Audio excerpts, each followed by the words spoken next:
festival. Alors, ouais, Turfu. Parce qu'en fait, Turfu, c'est en verlan, c'est futur en verlan en fait. Donc l'idée, c'est de faire un petit jeu de mots autour d'un festival qui invite à aller regarder différemment le futur. C'était vraiment l'idée de trouver un nom qui était un petit peu différent et puis aussi qui racontait ce qu'était la promesse du festival, à savoir effectivement aller venir explorer, partager, collaborer dans cette volonté d'aller construire ensemble un futur qui soit plus désirable et plus durable. Je trouve ça assez joli, je valide un peu, effectivement, Alice c'est bien. Non, l'idée effectivement c'est de dire, ouais, pilule rouge, pilule verte peut-être effectivement, en tout cas c'est d'essayer de proposer un temps qui soit à la fois un temps de proposition en condensé de tout ce qui se passe au Dôme à Caen sur la presqu'île toute l'année et en même temps aussi qui puisse faire des points d'étape d'un certain nombre de projets qui sont soit accompagnés par le Dôme, soit qui sont en tout cas visités par le lieu. Et de venir comme ça travailler pendant différentes temporalités avec des populations différentes, de les faire se rencontrer, c'est-à-dire des étudiants, des demandeurs d'emploi, des personnes en situation de handicap, des salariés, des entrepreneurs, des associations ou encore des compagnies de théâtre ou des artistes. C'est vraiment une plateforme de proposition, effectivement, avec une programmation. Donc on peut, effectivement, elle est forcément partielle, elle est imparfaite, et puis elle est liée aussi à des choix et des orientations qu'on fait. Nous, en fait, comment on essaie de trouver les propositions, on essaie de trouver les propositions sur des axes qui sont comment ça vient interroger les enjeux d'innovation technologique, comment ça vient interroger les enjeux autour de la transition écologique et l'impact que ces innovations ou que cette transition elle nous impose ou qu'elle nous fait vivre sociétalement. Donc à partir de là, tous les projets sont éligibles à partir du moment où les porteurs acceptent un certain nombre de règles du jeu. La première règle, c'est que pendant toute la durée du festival, quand leurs projets sont présents sur le festival, ce qui est produit sera documenté, sera mis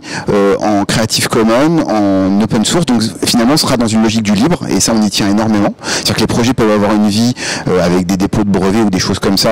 en amont ou en aval, mais le temps de production du Turfu est un temps éminemment partagé et partageable, et donc on ne veut pas du tout phagocyter les populations ou les citoyens sur ces sujets-là. Il y a un autre axe qui est de dire finalement, vous acceptez aussi qu'on vienne questionner votre projet, et le questionnement il peut venir évidemment de la population et des citoyens et des citoyennes, mais aussi des chercheurs ou des artistes, et puis enfin vous acceptez que votre projet il s'inscrive dans une démarche finalement participative, ce que je disais, c'est-à-dire que voilà, on n'est pas là juste pour faire du test ou de la mise en test ou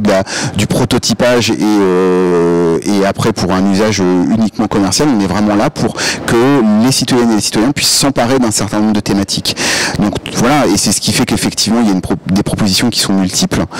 parce qu'on va parler aussi bien d'intelligence artificielle que la mobilité avec des voitures autonomes ou de la mobilité en utilisant de l'hydrogène, ou également de harcèlement, de consentement, ou encore effectivement d'archéologie participative. Voilà, l'idée c'est effectivement de venir questionner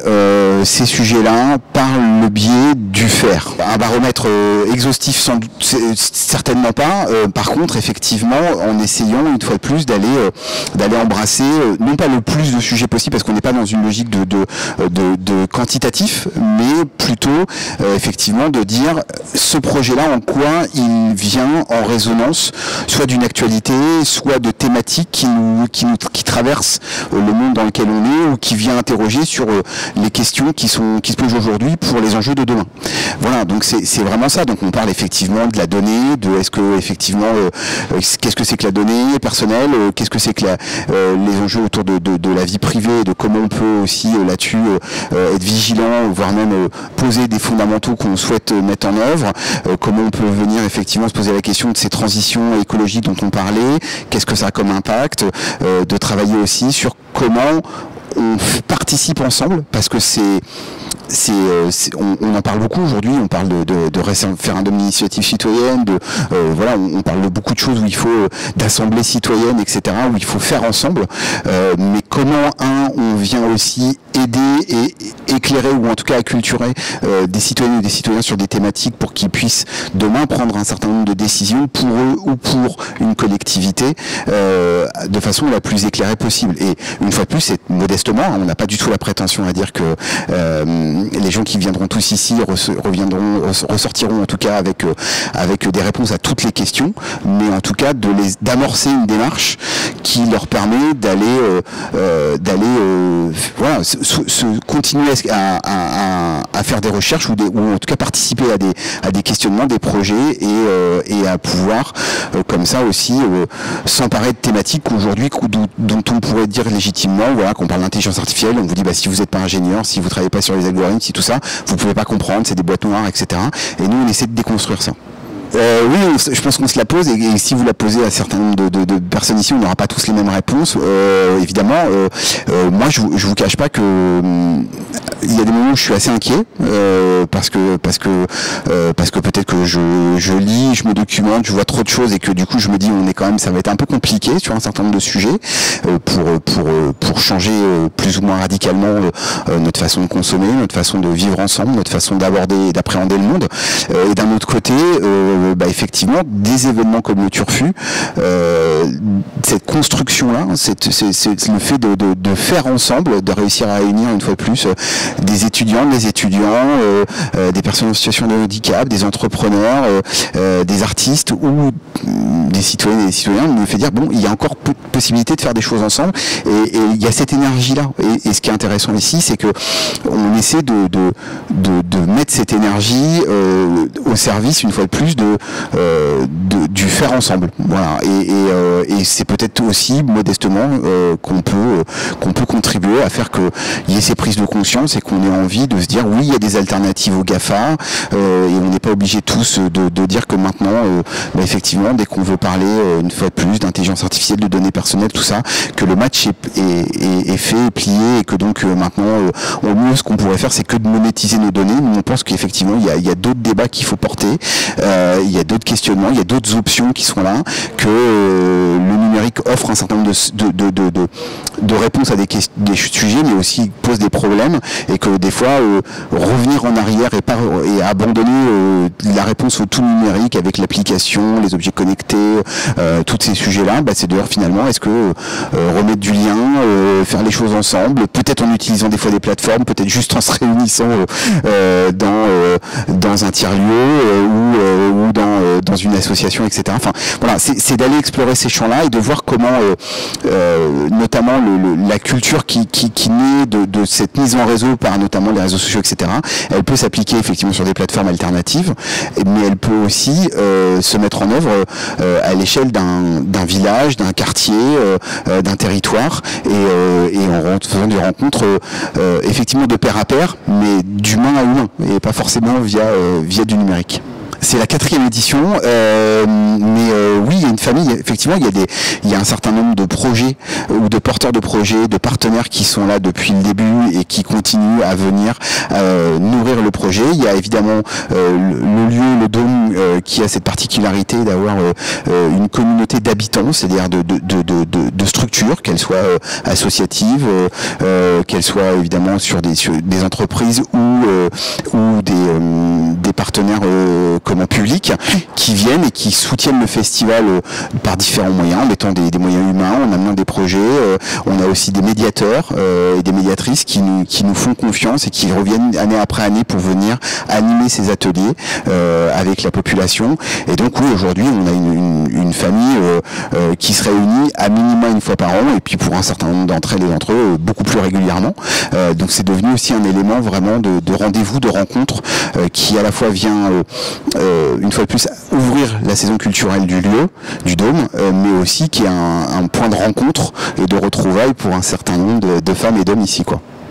Alors le festival, il grandit, il s'enrichit année après année. Au départ, on avait effectivement cette grande temporalité que sont les ateliers qui donc se passent en semaine. Je l'ai pas précisé, mais l'ensemble du festival est gratuit, on y tient beaucoup. Les ateliers, donc c'est en semaine, c'est sur inscription, mais c'est gratuit. On a un temps de week-end où on est plus dans une logique de découverte, de présentation, de projets, d'exposition, si vous voulez, de différents projets autour des thématiques qu'on a explorées tout à l'heure.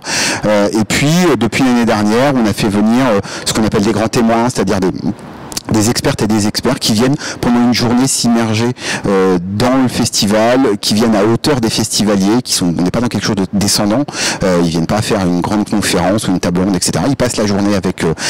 les festivaliers en atelier. On a aussi des temps d'événements qui sont proposés avec notamment, et c'est le cas ce soir là pour Colonie, des artistes qui viennent présenter des propositions, des performances basées sur du numérique ou non et qui sont aussi ouvertes aux festivaliers et aux festivaliers. On a cette année enrichi encore la programmation aussi avec des ateliers en week-end pour qu'aussi le grand public qui peut pas se déplacer peut-être sinon une après-midi en semaine ou une matinée puisse venir aussi s'initier à ces enjeux d'ateliers participatifs le week-end. Et puis d'une démarche plus orientée autour de la famille. On a des choses qui sont aussi maintenant faites pour les enfants. On a des temps le mercredi après-midi avec des goûters, des ateliers participatifs pour les enfants. Le week-end, on aura aussi des propositions qui sont plus familiales. L'idée, c'est ça, c'est qu'au départ, on est quand même parti sur quelque chose où on s'adressait beaucoup aux étudiants, aux étudiantes, au public empêché, et puis aux salariés ou aux entrepreneurs. Et maintenant, on essaie aussi de s'adresser sur les temps de week-end notamment, de façon assez massive à la population pour leur dire voilà, c'est vraiment un festival pour toutes et pour tous. Et venez y apporter ce que vous êtes et vous allez ressortir en ayant découvert un certain nombre de choses autour des thématiques liées aux innovations notamment. Ok, merci Jérôme. Merci beaucoup. D'avoir pris le temps de répondre à mes questions. Non, merci beaucoup, je suis ravi.